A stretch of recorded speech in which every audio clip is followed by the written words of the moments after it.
పైకి లీటర్లా కనిపించే ప్రతి ఆయిల్ ప్యాకెట్ లీటర్ కాకపోవచ్చు, కానీ ఫ్రీడమ్ ఆయిల్ ప్యాకెట్లో మాత్రం ఖచ్చితంగా లీటర్ నూనె ఉంటుంది. నమస్తే, మీరు చూస్తున్న సుమన్ టీవీ. నేను మీ కీర్తి. ద్వాదశ రాశులకి ఏప్రిల్ 16 నుంచి 30 తారీఖు వరకు ఎలా ఉండబోతోంది తెలియజేయడానికి మనతో పాటు ప్రముఖ ఆస్ట్రాలజర్ బ్రహ్మశ్రీ నందిపట్ల శ్రీహరి శర్మ గురుగారు ఉన్నారు. నమస్తే గురుగారు. వాగర్థ విభ సంపృక్తౌ వాగర్థ ప్రతిపత్తయే జగతః పితరౌ వందే పార్వతీ పరమేశ్వరౌ ఆదిత్యాయ చ సోమాయ మంగళాయ బుధాయ చ గురు శుక్ర శనిభ్యశ్చ రాహవే కేతవే నమః. శృంగేరి జగద్గురు పీఠాధిపతులకి కంచి పీఠాధిపతులకి నమస్కారములు తెలియజేసుకుంటూ కార్యక్రమాన్ని ప్రారంభిద్దాం. ఏప్రిల్ నెలలో 16వ తారీఖు నుంచి 30వ తారీఖు వరకు ద్వాదశ రాశులలో జన్మించినటువంటి వారికి ఏ విధంగా ఉండబోతుందో తెలుసుకునే ప్రయత్నం చేద్దాం. ముందుగా గమనించాల్సినటువంటిది, వీక్షించేటువంటి సుమన్ టీవీ ప్రేక్షకులు గమనించాల్సినటువంటి అంశం ఏంటంటే, చాలామంది కామెంట్స్ రూపంలో తెలియజేస్తున్నారు, చెప్పినవి కొన్ని జరుగుతున్నాయి, కొన్ని జరగట్లేవు, కారణం ఏంటి అని చెప్పి. ప్రధానంగా శాస్త్రాన్ని అనుసరించి ఎప్పుడైనా మనం వెళ్ళాలి కాబట్టి రాశి మరియు లగ్నము రెండూ ప్రధానమే. కాబట్టి ఇక్కడ ఈ యొక్క సందేహాలకన్నిటికీ కూడాను నివృత్తి చేస్తూ ఇప్పుడు క్లియర్ కట్గా ఇంకా లోతైనటువంటి విషయ పరిజ్ఞానాన్ని ప్రేక్షకులకు అందించాలనేటువంటి సదుద్దేశంతో మనం ముందుకు వెళదాం. ముఖ్యంగా అందరికీ కూడా గుర్తుపెట్టుకోండి, జన్మ లగ్నం అని ఉంటుంది, జన్మ నక్షత్రాన్ని బట్టి రాశి ఉంటుంది. కొంతమందికి date of birth, time, place తెలియవు. కాబట్టి పేరులో మొదటి అక్షరం ఏది ఉంటుందో దానిని బేస్ చేసుకొని ఆ రాశిని మనం చూసుకోవాలి. అయితే నామ నక్షత్రంలో కూడా చాలామంది పొరపాటు పడుతున్నారు. కాబట్టి ఇక్కడ వాటికి సంబంధించినటువంటిది, ఉదాహరణకి శ్రీనివాస్ అనే పేరుందనుకోండి, ఏం చూస్తున్నారు? కుంభరాశి చూస్తున్నారు, కాదు, తులారాశి చూసుకోవాలి. ఇలా కాబట్టి ఎవరైనా కానీ జన్మించిన లగ్నాన్ని ఆధారంగా చేసుకొని మొట్టమొదటిగా మనం చూసుకోవాలి.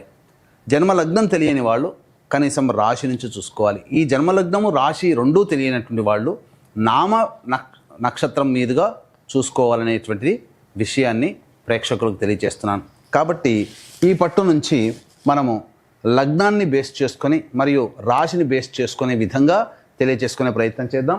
ముఖ్యంగా కొంతమందికి, ఉదాహరణకి ఇప్పుడు మనం మేష నుంచి మొదలు పెడుతున్నాం కాబట్టి మేషలగ్నము, ఈ మేషలగ్నము ఒక వ్యక్తికి ఉంటుందనుకుందాం. అదే మేషలగ్నంలో జన్మించినటువంటి వ్యక్తికి కన్యా రాశి, మరి ఏ రాశి ఫలాలు చూసుకోవాలి అనేటువంటి సందేహం కూడా కలుగుతుంది. కాబట్టి ఇక్కడ నివృత్తి చూస్తూ మొట్టమొదటిగా లగ్నమే ప్రధానం కాబట్టి ఎవరు ఏ లగ్నంలో జన్మించారో ఆ లగ్నాన్ని బేస్ చేసుకునే పరిహారాలు చూసుకుంటే మీకు ఖచ్చితంగా అన్నీ సరిపోతాయి. అది గుర్తుపెట్టుకోండి. లగ్నము తెలియని వాళ్ళు అప్పుడు రాశి చూసుకోవాలి. అంటే ఒకరిది మేషలగ్నం అయి ఉండి కన్యా రాశి అయితే లగ్నాన్ని మేషలగ్నంగానే ప్రధానంగా చూసుకొని ఫలితాలు బేరీజ్ వేసుకోవాలి. లేదు కన్యా రాశి అనుకున్నప్పుడు లగ్నం తెలియనప్పుడు కన్యా రాశి నుంచి చూసుకుంటే 40% వరకు మ్యాచ్ అవుతాయి. లగ్నం నుంచి చూసుకుంటే 60 to 70% వరకు మనం చెప్పేటువంటి విషయాలు మ్యాచ్ అవుతాయనేటువంటి విషయాన్ని గమనించుకోగల ప్రార్థన. ఇక వివరాల్లోకి వెళ్ళినట్లయితే, ప్రధానంగా ఈ యొక్క 12 రాశుల్లో జన్మించినటువంటి వారికి ఏ విధంగా ఉండబోతుందో తెలుసుకునే ముందు గ్రహ సంచారం తెలుసుకుందాం. మేషంలో రవి మరియు వృషభంలో గురువు, కర్కాటకంలో కుజువు, కన్యలో కేతువు, అలాగే మీనంలో బుధ, శుక్ర, శని, రాహు గ్రహాలు. కాబట్టి చాతుర్గ్రహ కూటమి 30వ తారీఖు వరకు కూడా ఉండబోతుంది అనే విషయాన్ని గుర్తుపెట్టుకోవాలి. గురుగారు, ఏప్రిల్ 16 నుంచి 30 తారీఖు వరకు సింహరాశిలో జన్మించిన వారికి ఎలా ఉంటుందో తెలియజేస్తారా?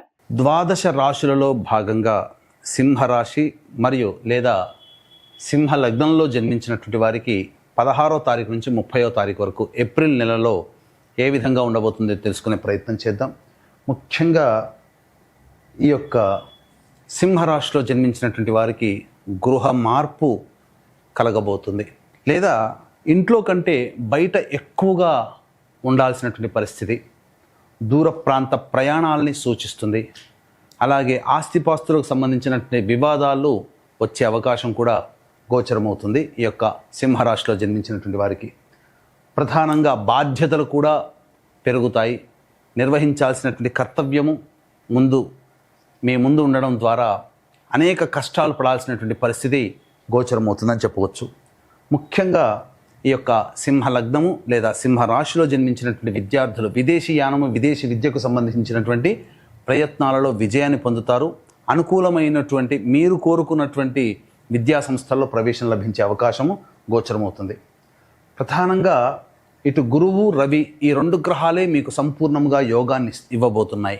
కానీ చాతుగ్రహ కూటమి మీకు అష్టమ స్థానంలో సంచారం చేస్తున్నటువంటి కారణం చేత కొన్ని విపత్కర పరిస్థితులు ఎదుర్కోక తప్పదు.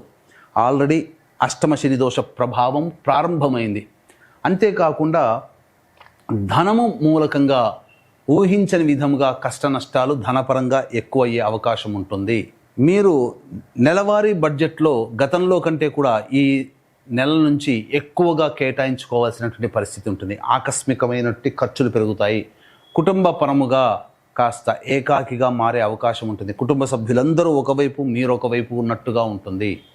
ఏ పని చేయాలన్నా ఆందోళనతో కూడుకున్నటువంటి జీవితం వల్ల ఉత్సాహం అనేది తగ్గి ఉంటుంది. కాబట్టి జాగ్రత్తలు పాటించండి. సింహ లగ్నము లేదా సింహ రాశిలో జన్మించినటువంటి వాళ్ళు ఒక్కసారి గుర్తు తెచ్చుకోండి. 2006 నుంచి 2009 మధ్య కాలంలో జీవితం ఎలా గడిచింది, అలాగే కొంత ఇబ్బందికర పరిస్థితులు మళ్ళీ కొంత పునరావృతమయ్యే అవకాశం ఉంటుంది. కాబట్టి జాగ్రత్తలు పాటించండి. ముఖ్యంగా కుటుంబ పరముగా ధనపరముగా మీరు జాగ్రత్తలు పాటించక తప్పదు. చేదుగా ఉంటుంది, నిజం ఎప్పుడు చేదుగా ఉంటుంది, కానీ అంగీకరించక తప్పదు అనే విషయాన్ని గుర్తుపెట్టుకోవాలి. ఇక వృత్తి ఉద్యోగము వ్యాపారము రంగంలో ఉన్నటువంటి వాళ్ళు ఉన్నటువంటి వాటిని మీరు నడిపించుకుంటూ ఉంటే, చేస్తున్న ఉద్యోగంలోనే చేస్తున్న వ్యాపారాన్నే కంటిన్యూ చేసుకుంటే చాలా మేలు. అనవసరమైనటువంటి విషయాలకి మనస్సు చికాకు పెట్టుకొని, అలాగే సెల్ఫ్ రెస్పెక్ట్ లేదు కదా అనే భావంతో వేరే ఉద్యోగం మారినా, వేరే వ్యాపార ప్రయత్నాలు చేసినా, వ్యాపార విస్తరణ చేసినా గ్రహాలు అనుకూలంగా లేని కారణం చేత కష్టాలు నష్టాలు ఎక్కువగా పడాల్సినటువంటి పరిస్థితి. కాబట్టి ఆ లౌక్యాన్ని ప్రదర్శిస్తూ ఉన్న చోటనే మీరు కంటిన్యూ అయిపోండి, అన్ని విధాలుగా బాగుంటుంది. ఇక ప్రధానంగా చూసుకున్నట్లయితే వివాహపరముగా ఇబ్బందులు ఎదుర్కొనేటువంటి వాళ్ళు కాస్త గట్టిగా ప్రయత్నం చేయాల్సినటువంటి పరిస్థితి. అన్ని విధాలుగా నీరు కార్చే అవకాశం గోచరమవుతుంది. ముఖ్యంగా ఈ వాహనాన్ని నడిపేటప్పుడు ఈ 15 రోజుల పాటు జాగ్రత్తలు పాటించండి. తల్లిగారి ఆరోగ్యం పట్ల శ్రద్ధ వహించాల్సినటువంటి పరిస్థితి సంతోషకరంగా ఉండదు. కాబట్టి మీరు వాస్తవాన్ని తెలుసుకొని వాస్తవంలో ప్రయాణించండి. ఊహల్లో విహరించకండి. ఎవరు చెప్పినా నమ్మకండి. జీవితం ఈ సింహ లగ్నము లేదా సింహ రాశిలో జన్మించినటువంటి వారికి కాస్త ఇబ్బందికరంగా ఉంటుంది, అంగీకరించక తప్పదు. ఇంత విధాలుగా ఉన్న దైవానుగ్రహం తోడైతే సలసల భగభగమా మండేటువంటి ఎండలో ఉన్న వాడికి చల్లటి గాలి తగిలితే ఎంత హాయిగా ఉంటుందో, దైవానుగ్రహాన్ని తోడైతే ఈ సింహరాశి మరియు సింహ లగ్నంలో జన్మించినటువంటి వారికి అంత ప్రశాంతత కలుగుతుంది. కాబట్టి ఇట్టి దైవానుగ్రహం అందరికీ అందించాలనేటువంటి ఒక సదుద్దేశంతో కాశీ విశ్వేశ్వరుని యొక్క ఆజ్ఞ మేర 18వ తారీఖు రోజున కాశీ క్షేత్రములో మీ యొక్క సంకల్పం నెరవేరాలి. కాబట్టి సంకల్ప సిద్ధి హోమాలు మరియు ఈ సంవత్సరం విశ్వావసునామ సంవత్సరం పాటు మొత్తం 12 నెలల పాటు మీ యొక్క జాతకరీత్యా ఉన్నటువంటి దోషాలు తొలగిపోవాలనే ఉద్దేశంతో సర్వదోష నివారణ పూజలు హోమాలు అనేటువంటివి ఏప్రిల్ 18వ తారీఖు రోజున కాశీ క్షేత్రంలో ప్రారంభం చేయడం జరుగుతుంది. అవకాశం ఉంటే సంవత్సరం పాటు జరిగేటువంటి కార్యక్రమంలో నమోదు చేసుకునే ప్రయత్నం చేయండి. అన్ని విధాలుగా ఆనందదాయకంగా ఉంటారని చెప్పవచ్చు. ఇక ఆలస్యం చేయకుండా 16వ తారీఖు నుంచి 30వ తారీఖు వరకు సింహ లగ్నము లేదా సింహరాశిలో జన్మించినటువంటి వారికి ఏ విధంగా ఉండబోతుందో తెలుసుకుందాం. ఇక 16, 17, 18 ఈ తేదీల్లో మీరు ప్రధానంగా గృహంలో కంటే బయట ఎక్కువగా ఉంటారు. గృహపరంగా సమస్యలు చికాకులు ఉంటాయి. వాహనాన్ని నడిపేటప్పుడు జాగ్రత్తలు పాటించాలి. గృహోపకరణాలకి వాహన మరమ్మతులకి ఖర్చులు అధికంగా అవుతాయి. అలాగే తల్లిగారి ఆరోగ్యం పట్ల శ్రద్ధ వహించాలి. కాస్త చికాకుతో కూడుకున్నటువంటిది పరిస్థితి ఉంటుందని చెప్పవచ్చు. ఇక 19, 20వ తారీఖుల్లో మీ ఆరోగ్యం పట్ల శ్రద్ధ వహించాలి. అనారోగ్యం చేసే అవకాశం ఉంటుంది. కాబట్టి తీసుకునే ఫుడ్ కానీ లేదా ఇతరత్ర వ్యవహారాల్లో మీరు జాగ్రత్త పాటించండి. 22, 21 తారీఖుల్లో 23, 24 ఈ 4 రోజుల్లో ఆనందకరమైనటువంటి జీవితాన్ని పొందుతారు. గతంలో ఉన్నటువంటి సమస్యల నుంచి కాస్త ప్రశాంతతని పొందుతారు. ధనపరమైనటువంటి సమస్యల్ని తీర్చుకుంటారు. రాని బాకీలు వసూలవుతాయి. సంతోషముగా జీవిత భాగస్వామితో వ్యాపార భాగస్వామితో ఉంటారు.